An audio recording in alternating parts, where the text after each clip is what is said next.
looks really, really cool. Yeah, I liked Magic the Gathering. Not so much to like try and do tournaments or stuff like that because that's never my thing. Like I was never the kind of person, especially when it got to the point where there's certain things you have to buy. I like just playing casually, especially when you could play using any of the cards from back in the day, even though any Magic the Gathering gamer will tell you that there's just certain cards that were just stupid. But with all the different ones that come out and the fact that you can go on Amazon and buy one specific card, and like for $1, 70 cents, sometimes 40 cents, you can actually build some really fun decks. And if you're playing with friends and it's nothing like crazy competitive, you know it ends up being really fun. From there, like I saw games like Hearthstone, and the thing that pissed me off with that is it seems like one of those games where if you didn't get in at the beginning, then you don't have much of a chance. Obviously, people will come in here and tell you, and they'll show you videos how people are, owning with like the very basic cards. But I've talked to many people who just play the game. If they're not there trying to buy booster packs and make dust so they can create their special cards, you end up getting owned. And what really killed me about it is the lack of single player. I expected Blizzard to at least allow you to play against the computer more and play more in story mode and not immediately go into versus, even though I understand that's what they're trying to do. But I mean, it's kind of like with Heroes of the Storm. You could play against the computer all day and have fun. They should do the same thing in Hearthstone. What killed me is that I went through the whole tutorial and I went through the little missions, and I get in my very first match, which is supposed to put me with other people who are my level, complete noob. And immediately the first person I play is dropping legendaries, not one, not two, almost like a full deck.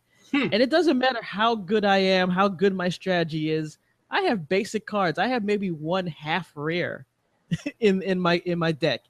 So that kind of bothered me. So this game, Star Crusade, is really awesome because it basically takes that same type of card game, mix in sci-fi, war, and it's really interesting because first it's free to play, and obviously it's trying to get you to buy things. They have things, Fracta, I think is called their currency. You have credits that you can buy certain things with, and you have Fracta that you can buy certain things with. But what I at least found, at least at the starting of the game, because that's where I am, I'm not deep into it. At the starting of the game, you're able to not only play a lot of the story mode and practice mode and earn booster packs, cards, and things like that. But when you actually played rank or casual gaming, it would actually rank you with people who had the same cards. Maybe every once in a while someone would have a few more rares than you and put together something else. But I played like 20 games, and I only probably had one guy that had a lot of rares, and I still beat him with my basic cards. So I mean, that from the start was fun. What's great about this is just the fact that it's sci-fi battle. You basically have all these different factions and you pick a commander. So if you're Terran, you'll have these things called modules. You can pick from 3 different modules. And what's interesting there is it'll be things that you activate based on energy. Energy you can gain whenever you do an action, like an attack, or you play a tactics card, which will have something like, boost all your minions 1/1. One being attack, one being health. Pretty standard for these card games. And then what will happen is that some of the special effects will be like put a shield on or equip a blaster so your actual commander can attack and things of that nature.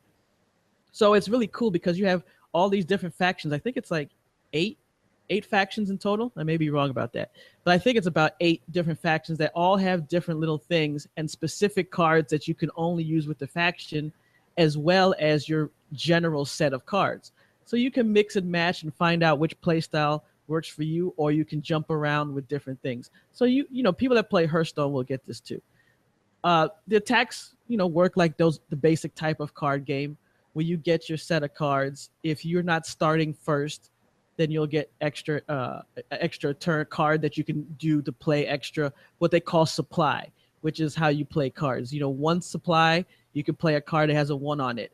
8 supply, you can play an 8 card, 2 4 cards, a bunch of 2 cards, whatever.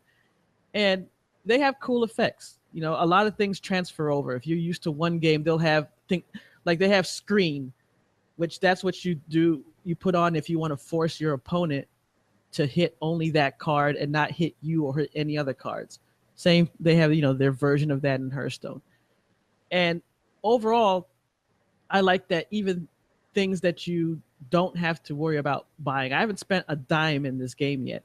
They have daily quests where you can earn not only the Fracta, which is the one that you pay for with real dollars, but you earn in-game credits.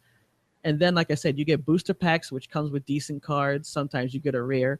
Then you also get these boxes, which adds armor to your avatar. So when you go on your avatar page, they're dressed in their whatever is their default uniform. When you open these boxes, you can put on different armor that change them. Now, this does nothing for you as far as stats or anything. It's just for show, But it's cool when you see someone get like some cool looking gear and their commander looks different than, your commander or other commanders itself. So, as I said, I'm still very new in the game. I'm sure once I play more ranked games and I get higher up in rank, I'll run into those people that have bought, a lot of booster packs or bought a lot of rare cards, and maybe I'll get owned.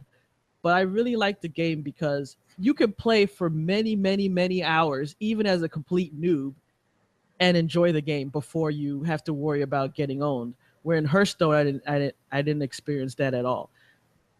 It's on Steam. I mean, it has like 1,600 reviews, very positive.